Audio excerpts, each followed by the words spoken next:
If you are really the same young woman I knew in my childhood, you should know, now that you are glorified, all that you mean to me.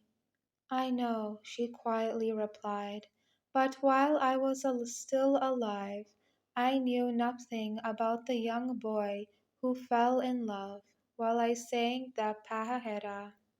When I was glorified, our God told me about the first love I inspired in you. I understood when I knew that the admirable will of our Lord had destined us so that you and I fulfill in heaven the marvelous love which we were unable to enjoy on earth. You were a boy of 8 years old, and I was old enough to marry. Our love, with respect to our earthly sojourn, remained frustrated. Why do you say our love? My love for you was and is evident, but your love for me? Nothing happens by chance. Relative to man's free will, the infinite intelligence has everything minutely planned. His divine providence causes it or permits it. All chaste love on earth will never be frustrated in heaven.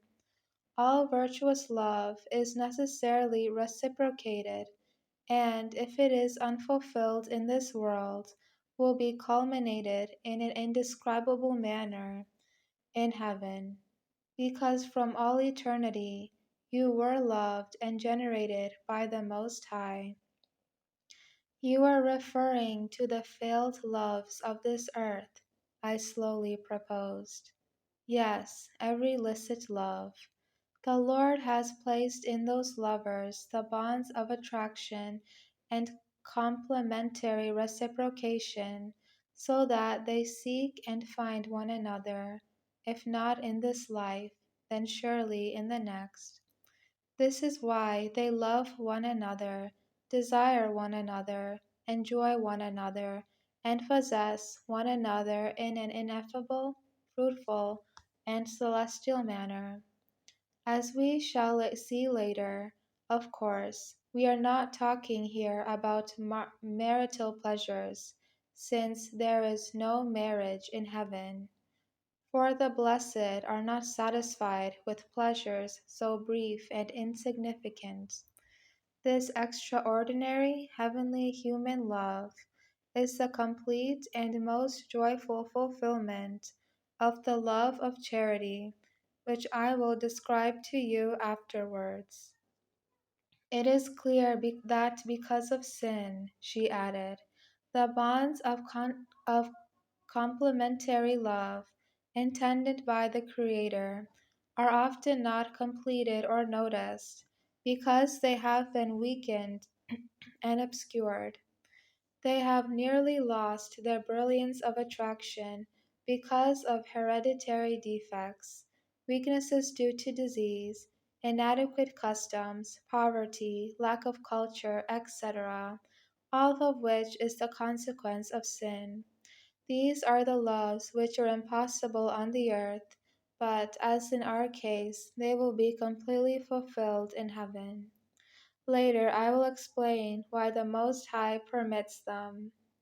However, she pointed out, these bonds of love, having been established by our Lord, exist and will last forever. I will tell you more. To establish the reciprocal bond of heavenly love, the existence of this loving attraction need be in only one of the two virtuous lovers. Although licit love begins on earth, it is always reciprocated and unimpeded in heaven, since it is not contrary to the divine will. I just heard something marvelous. My beautiful visitor loves me, and some day our love will be ineffably and completely fulfilled in heaven. My joy cannot be contained. It seemed to me that all the loves of my life fused into the love of my dead loved one and returned to the mold which gave origin to give greater meaning to my ideal love. How much happiness awaits me in my future fatherland. I noticed in my beloved companion, in spite of her modest indifference, an emotion similar to my own, which was transparent from the redness of her cheeks and from the sparkle which brightened her expression.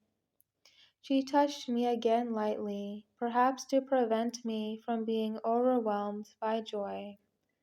However, I was unable to think calmly in the midst of such emotions. The beauty of my visitor, the knowledge she was an enchanting blessed, her unutterable love for me, her relived remembrance, my uncertainty between sleep and wakefulness, and the mystery of the frozen television screen, the cigarette smoke, and my own being. "What else do you wish to know?" she asked. I relaxed as much as I could, and I tried to formulate another question.